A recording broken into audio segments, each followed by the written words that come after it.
네, 안녕하세요. 강남대학교에서 학생들 가르치고 있는 최유진입니다. 이번 영상에서는 사회적 경제 기업의 4가지 조직 유형 중 협동조합에 초점을 맞춰서 한번 여러분들과 이야기를 나눠보고자 합니다. 협동조합 좀 익숙하신가요? 좀 많이 들어보셨는지 잘 모르겠네요. 협동조합은 사회적 경제 안에서 굉장히 중요하면서도 독특한 위치를 차지하고 있습니다. 그 이유는 2가지 때문인데요. 먼저 우선 수가 어마무시하게 많아요. 네, 그러니까 사회적 기업과 마을기업, 자활기업을 다 합친 것보다도 훨씬 많고, 오히려 다 합쳐봤자 그 협동조합의 반에도 미치지 못합니다. 그만큼 수가 압도적이니까 당연히 그 중요성은 매우 크다라고 볼 수 있겠죠. 2번째 이유, 어떻게 보면 이게 더 중요한데요. 협동조합은 사회적 기업가가 탄생하는 통로로서 굉장히 중요한 위치를 차지하고 있습니다. 다시 얘기해서 아무래도 협동조합이 설립이 좀 쉽다 보니까 협동조합을 설립하는 과정에서 혹은 설립한 이후에 지역사회의 문제에 대해서 고민하고, 또 협동하는 비즈니스 모델에 대해서 고민하고, 네, 그러다 보면 사회적 기업가가 조금 더 트레이닝 되어지고, 네, 조금 더 정교하게 다듬어져서 다른 사회적 경제 기업 유형, 이를테면 사회적 기업과 마을기업, 자활기업 등으로 진출할 수 있게 되겠죠.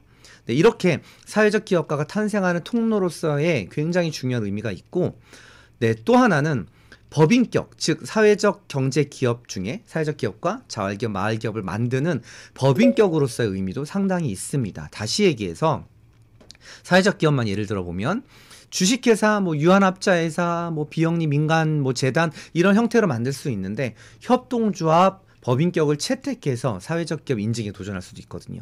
네, 그러니까 굉장히 중요한 사회적 기업이 탄생하게 되는 또 하나의 수단이 되어진다는 점이죠. 법인격을 우리가 법률적으로 법률에 근거해서 제공하고 있으니까요.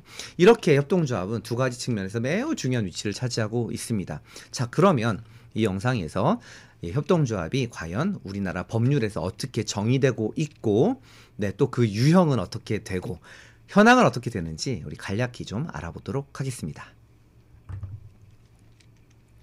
먼저 정의입니다. 협동조합은 이렇게 우리나라 협동조합 기본법에 의해서 정의되어지고 있습니다. 재화 또는 용역의 구매, 생산, 판매, 제공 등을 어떻게 해요? 협동으로 영위함으로써, 협동조합이니까 당연히 협동으로 영위해야 되죠. 조합원들의 권익을 향상하고 지역사회에 공헌하는 사업조직, 아무래도 핵심은 사업조직 같아요. 네, 협동조합은 영리성이 다분히 있습니다. 그런데 이 영리를 추구함에 있어서 일부 굉장히 영향력을 많이 행사하는 대주주나 혹은 CEO 등이 일방적으로 끌어가는 어떤 그런 형태가 아니라, 자본주의의 대부분 사업체는 그렇잖아요. 그런 형태가 아니라 조합원들 개개인이 서로 필요에 의해서 협력함으로써 영리를 추구하는 거죠.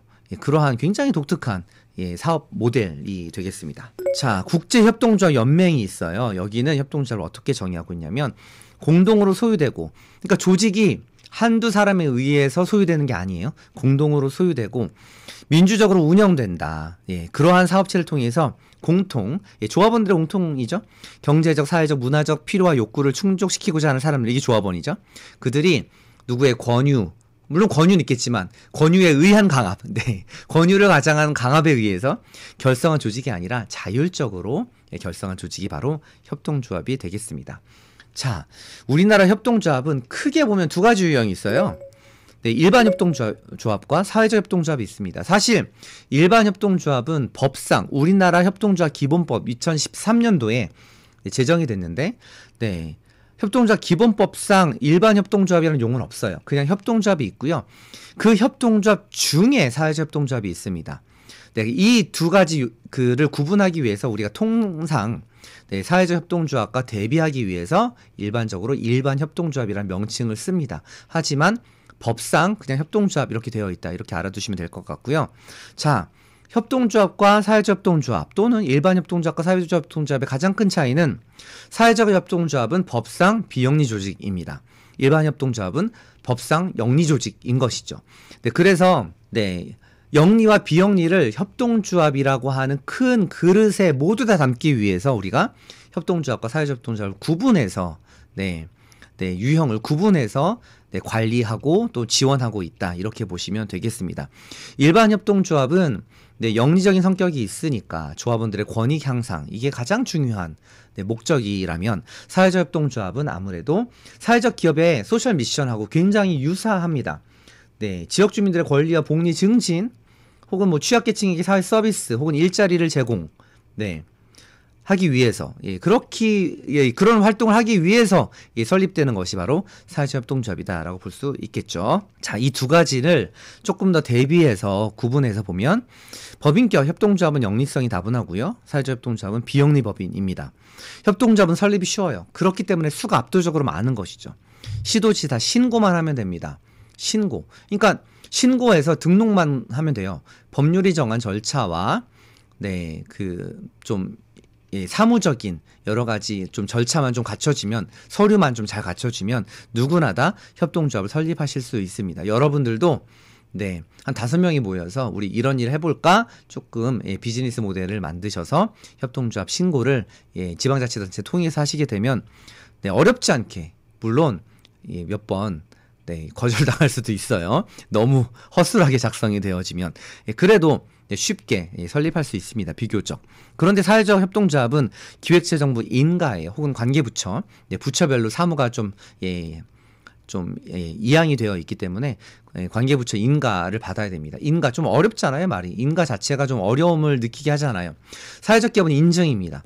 사회적 기업만큼 어렵지 않아도 협동조합만큼 쉽진 않다라고 볼 수가 있겠어요. 그래서 그냥 쉽게 생각하시면 협동조합과 사회적 기업의 중간 단계에 있다라고 보시면 됩니다. 그 설립에 있어서는 협동조합보다는 어렵고 사회적 기업보다는 쉽다 이렇게 볼 수가 있겠죠. 자, 협동조합은 금융과 보험업을 제외하고서는 업종 및 분야가 제한이 없어요.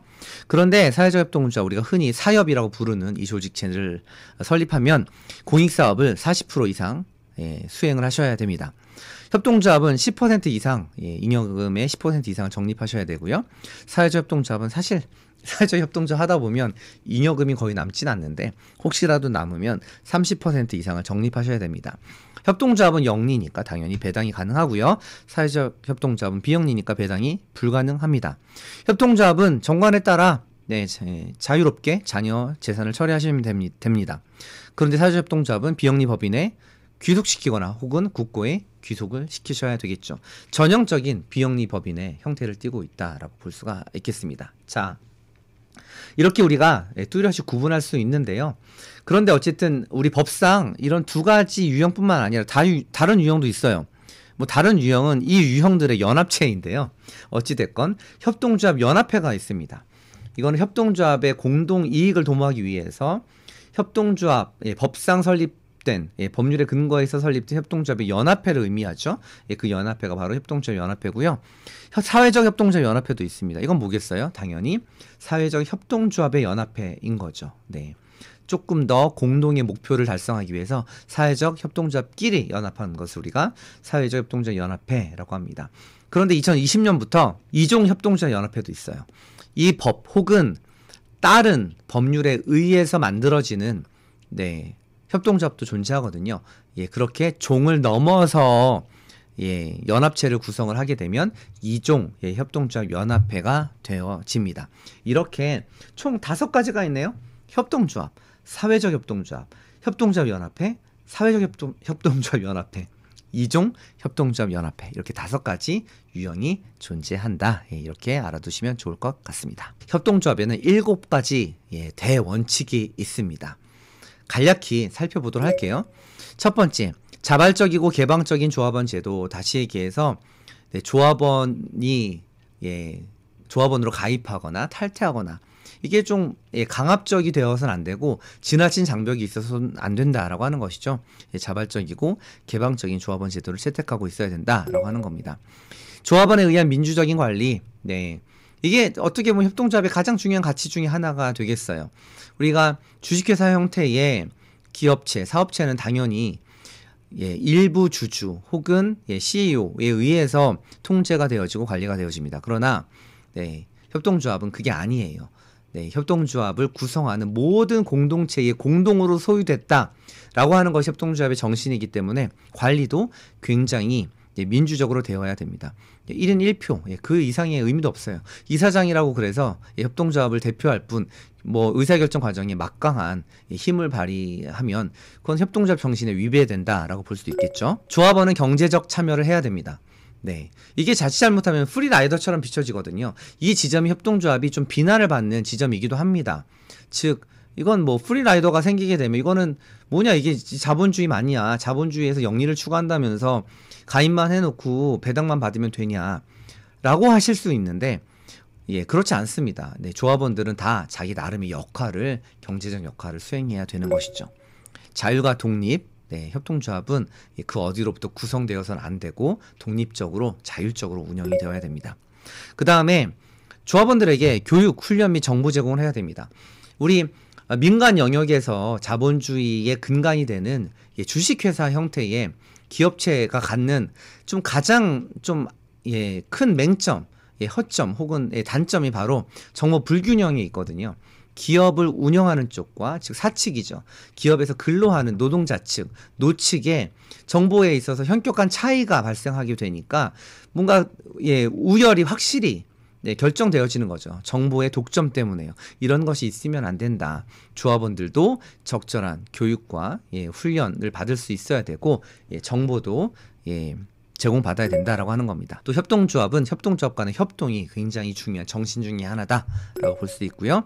지역사회에 대해서 끊임없이 기여를 해야 되고, 공헌할 수 있는 다양한 아이디어를 짜내서 또 협동조합, 지역 안에 있는 협동조합과 협업을 하면서 시너지를 내면서 지역사회의 필요를 충족시켜주기 위해서 노력해야 된다라고 하는 것이 협동조합의 또 하나의 원칙이다라고 볼 수 있겠습니다. 자, 협동조합 현황.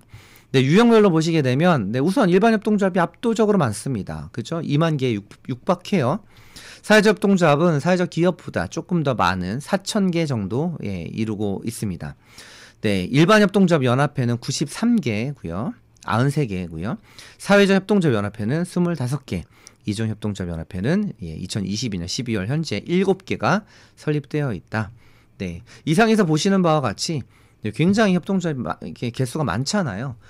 그래서 이 지점이 사회적 경제 그 유형 안에서 굉장히 협동조합이 갖는 중요성을 얘기해 준과 동시에 제가 앞에서도 짧게 설명드렸지만 비판을 받는 지점이 되기도 합니다. 즉 사실 이렇게 설립만 해놓고 비즈니스를 안 하는 협동조합이 굉장히 또 많이 있거든요. 많이 있는 것도 현실이에요.